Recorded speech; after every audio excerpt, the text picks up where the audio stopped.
မဲစင်းစစ်ပြီးပြန်လာတဲ့စစ်ကား2စီးမိုင်းဆွဲတိုက်ခိုက်ခံရပြီးစစ်တပ်ဘက်မှစစ်ဗိုလ်တအုပ်သေဆုံးက3ဦးပြင်းထန်ဒဏ်ရာရတဲ့တဲ့တင်ကိုတင်ဆက်ပေးပါမယ်ရှင်။မကွေးတိုင်းမင်းဘူးခရိုင်စလင်းမြို့နယ်မှာဒီဇင်ဘာလ4ရက်နေ့ကမဲစင်းစစ်ဆေးပြီးပြန်လာတဲ့စစ်ကား2စီးမိုင်းဆွဲတိုက်ခိုက်ခံရပြီး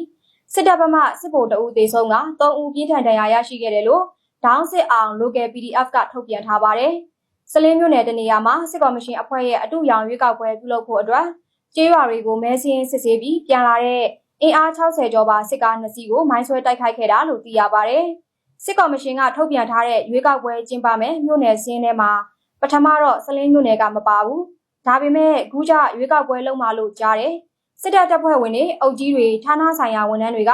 ရွေးကောက်ပွဲလုပ်ဖို့ပြင်ဆင်နေကြတယ်လို့ဒေသခံတဦးကမြို့တော်ကိုပြောပါတယ်။အဆိုပါတိုက်ခိုက်မှုကိုဒေါင်းစစ်အောင် local PDF ကလှုပ်ဆောင်ခဲ့တာဖြစ်ပြီးတေဆုံးသွားတဲ့ဗိုလ်တပ်ဦးရဲ့နာရေးကိုလိုက်ပါပို့ဆောင်တဲ့သူမရှိဘူးလို့သိရပြီးပြင်းထန်ထိခိုက်ဒဏ်ရာရတဲ့တပ်သား3ဦးမှာစေကူတာမှုခံယူနေရတယ်လို့ဖရဲသီးထံမှသတင်းရရှိထားတယ်လို့ဆိုပါတယ်။စစ်ကော်မရှင်ရဲ့ရွေးကောက်ပွဲကဟန်ပြပါပဲ။စလင်းမျိုးပေါ်လောက်ပဲလှုပ်ချင်လှုပ်လို့ရနိုင်မယ်။ရွာဘက်တွေကတော့စစ်ဆောင်နေရတဲ့ရွာတွေများတယ်။ဘယ်သူမှမဲပေးကြမှာမဟုတ်ဘူး။စလင်းမျိုးပေါ်မှာလည်းရွေးကောက်ပွဲနီးလာလေလေပေါ်တာဆွဲခံရတာတွေလည်းများလာလေလေပဲလို့ဒေသခံတူကမြို့တော်ကိုပြောပါတယ်။စလင်းမျိုးနယ်အတွင်းမှာတိုက်ပွဲတွေဆက်လက်ပြင်းထန်နေပြီးအာဏာသိမ်းစစ်တပ်ကပြည်သူတွေကိုပြစ်မှတ်ထားကလေကြောင်းတိုက်ခိုက်တာတွေလက်နက်ကြီးနဲ့ရန်တမ်းပစ်ခတ်တာတွေအပြင်အင်အားအများအပြားနဲ့စစ်ကြောင်းထိုးဝင်ရောက်လာတာတွေလည်းရှိတယ်လို့သိရပါတယ်ရှင်။